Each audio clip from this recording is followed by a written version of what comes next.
கைவிட தெரியாதவரை விட்டுவிட முடியாது, விலகி ஓட முடியாது அப்படின்னு ஜான் ஜபராஜ் புதிய பாடல்ல பாடியிருக்கார். நடுக்கடலில் தத்தளித்து கரை தெரியாமல் இருந்தாலும் நான் கலையிட மாட்டேன், அவரை கைவிட மாட்டேன், என் துதிகள் ஓயாது அப்படின்ற பாடலை இந்த வாலிபர்கள் மத்தியில் பாடுறாரு. அந்த வாலிபர்கள் அவர்கள் கொடுக்கும் ரியாக்ஷனை கொஞ்சம் பார்ப்போம் இந்த வீடியோவில். வாங்க.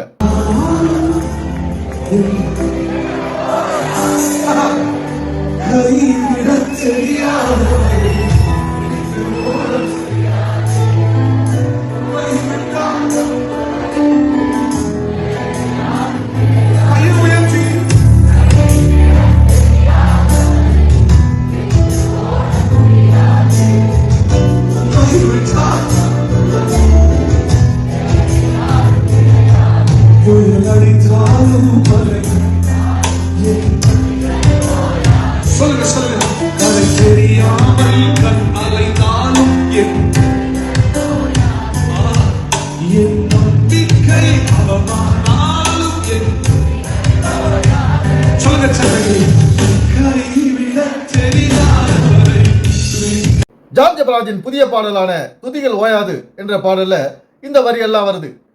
அவரை கைவிட முடியாது, என்னை விட்டு விலகாதவரை நான் விட முடியாது அப்படின்றதெல்லாம் இந்த வார்த்தைகள் வருது. இந்த புதிய பாடலை அவர் ஒரு மாத காலமாக எழுதிட்டு இருந்தார். அதை இப்போ வெளியிட்டிருக்காரு. அது எல்லா வாலிபர் மத்தியிலையும் ரொம்ப வரவேற்பு அடைஞ்சிருக்குது.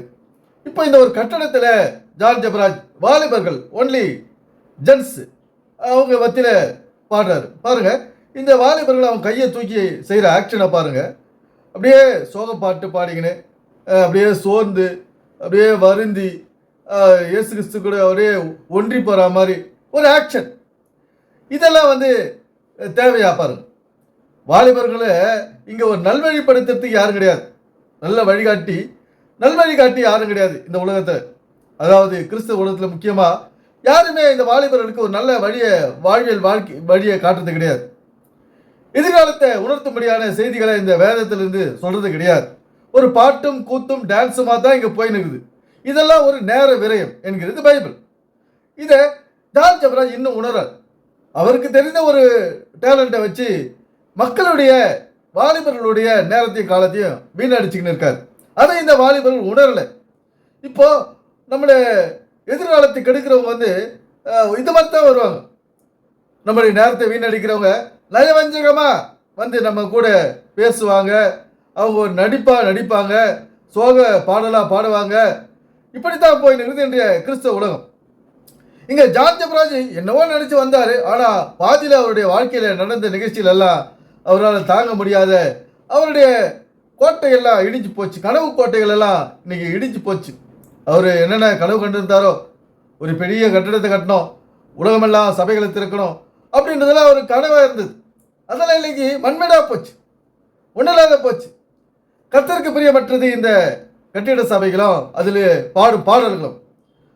இன்றைக்கு இப்போ ஆவடியில் இருக்கிற கேப்ரியல் தாமஸ் ராஜ் கட்டியிருக்காரு.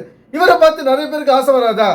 நாமளும் பெரிய சபையை கட்டணும், கட்டிட சபையை கட்டணும், நாமளும் பெரிய பெருமையும் புகழையும் அடையணும், இந்த கிறிஸ்துவ உலகத்தில் நம்மளையும் ஒரு பெரிய பாஸ்டர்னு 4 பேர் சொல்லணும் எதிர்காலத்தில் அப்படின்ற ஒரு ஆசை வருது பாருங்க. எல்லாருக்கும் வரத்தானது. இந்த மாதிரி ஆசையை தூண்டுறவங்கள எவ்வளோ மக்களுக்கு எதிரானவங்க பாருங்க. மக்களுடைய நேரத்தையும் காலத்தையும் வீணடிக்கிறவங்களுக்கு மன்னிப்பே கிடையாதுன்னு பைபிளில் சொல்லிக்குது. நான் சொல்லலைங்க, பைபிள் என்ன சொல்லிக்குது? ஒருவருடைய நேரத்தையும் காலத்தையும் வீணடிக்கிறவர்களுக்கு மன்னிப்பே கிடையாது. எதை வேணாலும் வீணடிச்சிரு, ஆனால் சென்ற நம்மை விட்டு கைவிட்டு போன நேரத்தை காலத்தையும் திரும்பவும் கொண்டு வர முடியாது. இந்த வேதமானது ஒரு டைமை முக்கியத்துவப்படுத்தி எழுதப்பட்டது. அது யாருக்கும் தெரியாது. இதை இயேசு கிறிஸ்து பற்றி தான் சொல்லுது. இயேசு கிறிஸ்து பாட்டு பாட சொல்லுது. பொழுது கைத்தட்டி நல்லா சத்தமாக ஸ்பீக்கரை வச்சு ஆர்னை வச்சு மைக்கை வச்சு நல்லா கத்த சொல்லுது அப்படின்னு வச்சுங்கிறாங்க இந்த பாஸ்டர்கள். ஆனால் இதெல்லாம் இவங்க பைபிள் இதெல்லாம் இவங்களை கணக்கிலே வச்சுக்கிறது கிடையாது. இவன் கத்துறது, கூச்சல் போகிறது, பாட்டு பாடுறது, அழறது, துக்கப்படுறது, அப்படியே நடிக்கிறது, இவங்க நடிப்பெல்லாம் இந்த வேதம் கணக்கில் எடுத்துக்கிறது கிடையாது.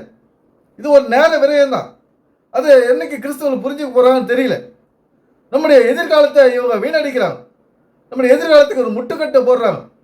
ஒரு வாழ்வியல் விஷயத்தை இவ்வளோ வாலிபர்கள் இருக்காங்க, இவங்களுக்கு ஒரு நல்ல அறிவுரை சொல்கிறது கிடையாது. அப்பா அம்மாவுக்கு கீழ்ப்படியணும், குடும்பத்துக்கு ஏற்ற ஒரு வாழ்க்கையை வாழணும், நல்லா சம்பாதிக்கணும், படிக்கணும், அது பெற்றோர்களுக்கு நல்ல கொடுத்து உதவணும், உறவுகளுக்கு கொடுத்து உதவணும், கணவன் மனைவி சந்தோஷமாக இருக்கணும், ஒற்றுமையாக இருக்கணும், பிரியக்கூடாது கடைசி வரைக்கும். அதெல்லாம் ஒரு அட்வைஸ் பண்ணுறது கிடையாது. வேத ஆதாரத்தோடு இதெல்லாம் சொல்கிறது கிடையாது. ஏதோ வந்தோமா, பாட்டு பாடணுமா, டான்ஸ் ஆடணுமா, கொஞ்சம் பொழுதுபோக்கணுமா, கொஞ்சம் என்ஜாய் பண்ணணுமா, கொஞ்சம் ரிலாக்ஸ் பண்ணணுமா, இப்படி தான் போயிடுது இன்றைய கிறிஸ்துவம். ஒரு என்டர்டெயின்மெண்ட்டாக போயிடுது, ஒரு எஜுகேஷன் கிடையாது. இந்த பைபிள் வந்து ஒரு எஜுகேஷனை மையமாக வச்சு எழுதப்பட்டது. லைஃப் எஜுகேஷன், ஹெல்த் எஜுகேஷன், எத்தனை எஜுகேஷன் இருக்குது. ஏன்னா இப்படி ஒன்றுத்தையுமே இங்கே புரிஞ்சு கொள்ளாத, அதன்படி செய்யாத, வெறும் என்டர்டெயின்மெண்ட்டாகவே கொண்டு போயிட்டாங்க இயேசு கிறிஸ்துவை. இயேசு கிறிஸ்து யார்? இப்போ என்டர்டெயின்மெண்ட் காட் ஆகிட்டார். அவரை பற்றி பாட்டு பாடுறதோ, அவருக்கு மியூசிக் பாடுறதோ, அவருக்கு கை தட்டுறதோ, ஸ்பீக்கர்களை வச்சு விதவிதமான இசைக்கருவிகளோட அவரை தாளாட்டுறதோ, இப்படி தான் போய்கிறது இன்றைய கிறிஸ்துவம். இந்த கிறிஸ்தவர்கள் வந்து ஒரு உதாரணமான வாழ்க்கையை இந்த உலகத்தில் வாழும். மற்றவர்களுக்கு உதாரணமான ஒரு நல்ல ஒரு பேங்க் பேலன்ஸோட, ஒரு சொந்த வீட்டோட, சகல ஆசீர்வாதங்களோட இன்னைக்கு இந்த உலகத்தில் வாழணும். ஆனால் பாருங்க, எல்லாருடைய பிந்திய ஒரு பின்னோக்கு நிலையில தான் இருக்கிறோம் நம்ம இன்னைக்கு. மற்றவர்களுடைய வீட்டில் தான் போய் இன்னைக்கு வாடகை இருக்கிறோம், சொந்த வீடு இல்லாததுனால. இங்கே இப்படியெல்லாம் ஒரு நிலைமை போயிருக்கு. அதை பற்றிலாம் சிந்திக்கிட்டு ஆராய்ச்சி பண்ணுறது கிடையாது. இந்த வேதத்தை வச்சு ஒரு மனிதனுடைய வாழ்க்கையை மையமாக வச்சு இந்த வேதத்தில் வசனத்தை ஆராய்றது கிடையாது. ஒரு பாட்டும் கூத்தும் டான்ஸும் ஜபமோ பரிசுத்தாவி அபிஷேகம் அந்நிய பாஷை ரட்சிப்பு மோட்சம் நரகம், நமக்கு இந்த உலகத்தில் ஒத்து வராதது இல்லாதது தேவைப்படாததெல்லாம் பேசிக்கிறாங்க இன்னைக்கு கிறிஸ்தவத்தில். இந்த பொருள், இந்த பெயர்களுக்கெல்லாம், இந்த சொற்களுக்கு, இந்த வார்த்தைகளுக்கு என்னென்ன அர்த்தம், ரகசியமான அர்த்தம் என்ன, மறைபொருள் அர்த்தம் என்ன, அதை பற்றிலாம் உங்களுக்கு விளக்கிறதுக்கு ஒரு சக்தி கிடையாது. அதில் இருக்கிறது அப்படியே ஜபமெல்லாம் ஜபத்தை பண்ணிட்டு போகிறது.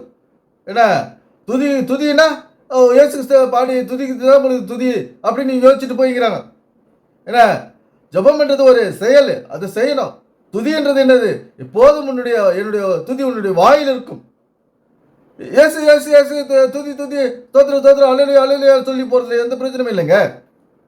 துதி என்பது நம்முடைய எதிர்காலத்தை குறிக்குது, நம்முடைய நல்வாழ்க்கையை குறிக்குது. வளமான வாழ்க்கைக்கு என்ன செய்ய வேண்டும், அந்த வார்த்தைகள் நம்முடைய வாயில போடணும்.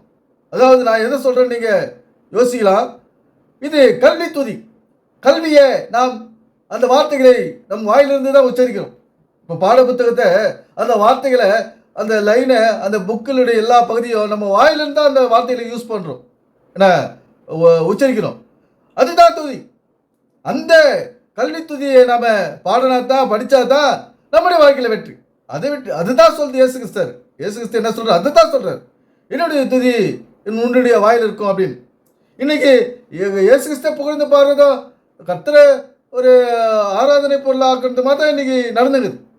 இது பைபிள் வந்து ஏற்றுக்கொள்ளாத விஷயம். இது ஏற்றுக்கொள்ளாத விஷயம்.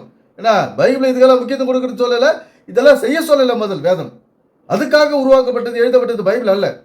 நம்முடைய எதிர்காலம் இந்த உலகத்தில் எப்படி வாழ வேண்டும், என்னென்ன நம்மளுக்கு தேவைகள், அதெல்லாம் எப்படி ஓடி பெற வேண்டும், பெற்று நாம் சுகமாக வளமான வாழ்க்கை நாம் வாழ வேண்டும், அதுதான் மையமாக வச்சு இந்த பைபிள் எழுதி வச்சிருக்கு. இதெல்லாம் ஒரு நேரம் வரையும். ஜான் ஜபராஜ் பாட்டு பாடுறாரு அப்படின்னா நம்ம மயங்கிடக்கூடாது. இன்னைக்கு பாட்டு எவ்வளோ பேர் பாட்டு கிறிஸ்துவ பாட்டு பாடிட்டாங்க. நம்ம அதை எல்லா மியூசிக் இன்ஸ்ட்ருமெண்ட்லேயும் கேட்டாச்சு. டேப் ரிகார்டு, அப்புறம் ஸ்டீரியோ, இது bed tape record, stand tape record, இது மாதிரி எத்தனையோ, இப்போ சிடி, எத்தனையோ கடந்து வந்துட்டு இந்த பாடல்களால் வாங்கி வேஸ்ட்டாக போனது தான் இன்றைக்கி மிச்சம். எப்படி எல்லா பொருளையும் நம்ம இங்கே பாட்டு கேட்கணும், ஏசு கிறிஸ்து பாட்டு கேட்கணும், இவர் பெர்க்மான்ஸ் பாட்டு கேட்கணும், இவர் லாசரஸ் பாட்டு கேட்கணும். இப்படிலாம் பாட்டை கேட்டு இன்னைக்கு நம்முடைய வாழ்க்கையை பாழா போனதான் மிச்சம். நண்பர்களே, கொஞ்சம் விழித்துக் கொள்ளுங்கள். இந்த வேதமானது, பைபிளானது, இயேசு கிறிஸ்துவானவர் என்னை குழந்தை பாடுகிறாரு. அவர் ஒரு சுயநலவாதியாக தான் இருப்பார். இப்படி அவரை என்னை புகழ்ந்து பாடினாரு அப்படின்னா அவர் சுயநலவாதியாக தான் இருப்பார். ஆனால் அதை சொல்லலை இயேசு கிறிஸ்து. ஏன்னா நேர விரயம் என்பது அவருக்கு ஒரு பிடிக்காத விஷயம். அவரை பேரை சொல்லி கூட நேரத்தை விரயமாக்க கூடாது. அவர் பேரை சொல்லிவிட பாட்டு பாடி நம்முடைய நேரத்தை எதிர்காலத்துக்கு பயன்படுத்தக்கூடிய நேரத்தை வீணடிக்க கூடாது என்பது இறை நோக்கம். எனவே சிந்திப்போம், செயல்படுவோம். நன்றி, வணக்கம் நண்பர்களே.